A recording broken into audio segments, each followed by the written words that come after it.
Hi అండి. ఈ వీడియోలోనైతే మనం సరపిండిని 10 మినిట్స్లో టేస్టీగా సింపుల్గా ఎలా చేయాలో చూసేద్దాం. ముందుగానైతే బియ్యపిండిని తీసుకోవాలి. బియ్యపిండిలో ఆనియన్స్ నేను వీడియోలో చూపించిన విధంగా కట్ చేసి పెట్టుకోవాలి. ఆనియన్స్ యాడ్ చేయాలి. ఆనియన్స్ ఎక్కువ ఉంటేనే టేస్టీగా ఉంటుంది. ఆనియన్స్ కూడా యాడ్ చేసిన తర్వాత కరివేపాకు యాడ్ చేసుకున్నాను. నేనైతే ముందుగానే శనగపప్పు ఒక అర్ధగంట ముందు నానబెట్టి పెట్టుకున్నాను. ఆ శనగపప్పు కూడా ఇందులో వేయాలి.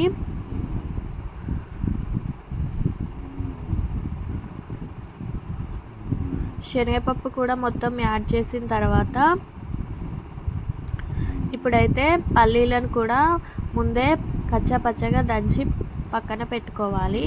ఆ పల్లీలు కూడా యాడ్ చేయాలి. 2 మిర్చి చిన్నగా కట్ చేసి పెట్టుకోవాలి. అవి కూడా యాడ్ చేసిన తర్వాత నువ్వులు కూడా వేయాలి.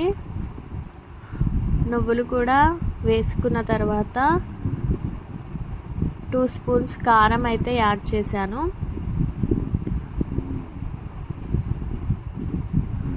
వన్ స్పూన్ సాల్ట్ యాడ్ చేసిన తర్వాత జీలకర్ర కూడా యాడ్ చేసుకున్న తర్వాత అల్లం వెల్లుల్లి పేస్ట్ కూడా యాడ్ చేయాలి 1 స్పూన్. ఇవన్నీ పిండికి పట్టేలా మంచిగా ఒక 2 మినిట్స్ అయితే పిండిని మొత్తం కలపాలి. మొత్తం చేతితో ఇలా పిండికి మొత్తం పప్పు, పల్లీలు, కారం, ఉప్పు అన్నీ పట్టేలా మంచిగానైతే పిండిని 2 మినిట్స్ అయితే కలుపుకోవాలి. ఇలా కలిపిన తర్వాత కొద్దిగా వాటర్ పోసుకుంటూ పిండిని అయితే ముద్దలా చేయాలి. చూశారు కదా, వీడియోలో చూపించిన విధంగా పిండిని అయితే మొత్తంగా కలుపుకుంటూ ఇలా పిండి మొత్తాన్ని కలుపుకోవాలి. ఈ సరపిండిని కొన్ని ప్రాంతాలలో గిన్నె పిండి అంటారు, కొన్ని ప్రాంతాల్లో గంటె పిండి అని కూడా అంటారు. గిన్నె పిండి అని గిన్నెకు పెడితే గిన్నె పిండి అంటారు, గంటెకి పెడితే గంటె పిండి అంటారు. ఇప్పుడైతే మనకైతే సరపిండి గిన్నెలు అయితే వచ్చాయి, కానీ అప్పుడైతే గిన్నెలు, మూకుడు అలాంటి వాటికే ఎక్కువ పెట్టేవారు.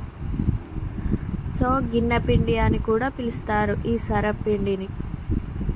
ఇప్పుడైతే వీడియోలో చూపించిన విధంగా మొత్తం అయితే పిండిని కలుపుకోవాలి. ఇప్పుడు నేనైతే అన్నిటిని ఒక్కొక్క బాల్ లాగా చేసుకుంటున్నాను. సరపిండి గిన్నెకు పట్టి అంత పిండిని అయితే నేను చిన్న చిన్న బాల్స్ లెక్కనైతే చేసుకుంటున్నాను.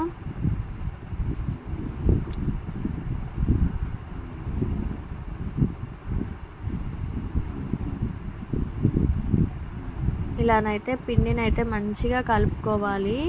అప్పుడే సరపిండి అన్నది క్రిస్పీగా టేస్టీగా వస్తుంది. కలిపే విధానంలోనే ఉంటుంది. మనం ఎంత బాగా కలిపితే అంత బాగా వస్తుంది.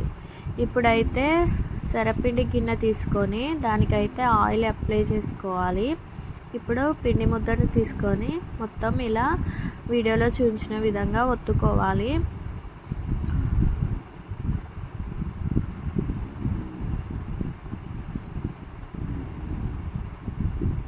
చూశారు కదా, మొత్తం ఇలానైతే సరపిండి గిన్నెకి పిండి మొత్తం ఒత్తిన తర్వాత ఇలానైతే హోల్స్ పెట్టుకోవాలి.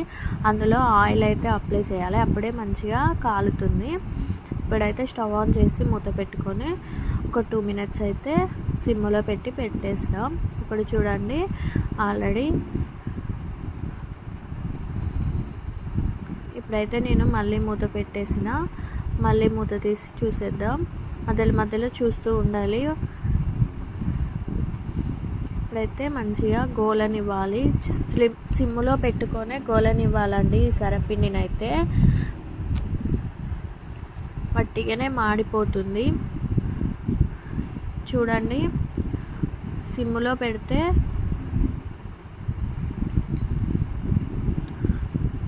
అటు ఇటు సెట్ చేస్తూ మొత్తం అయితే సరపిండి గిన్నె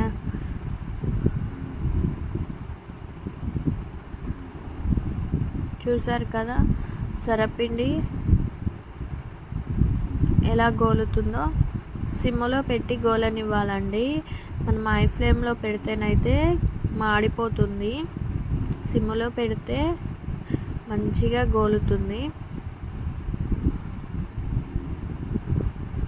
ఇప్పుడు స్టవ్ ఆఫ్ చేశాను. చూడండి, వెనుకకి తిప్పి చూపిస్తున్నాను ఎంత మంచిగా గోలిందో. సో ఇంతే సింపుల్గా సరపిండి టేస్టీగా పెట్టుకోవచ్చు. దీని కాంబినేషన్ పెరుగు, పల్లీ చట్నీ, టమాటా చట్నీ.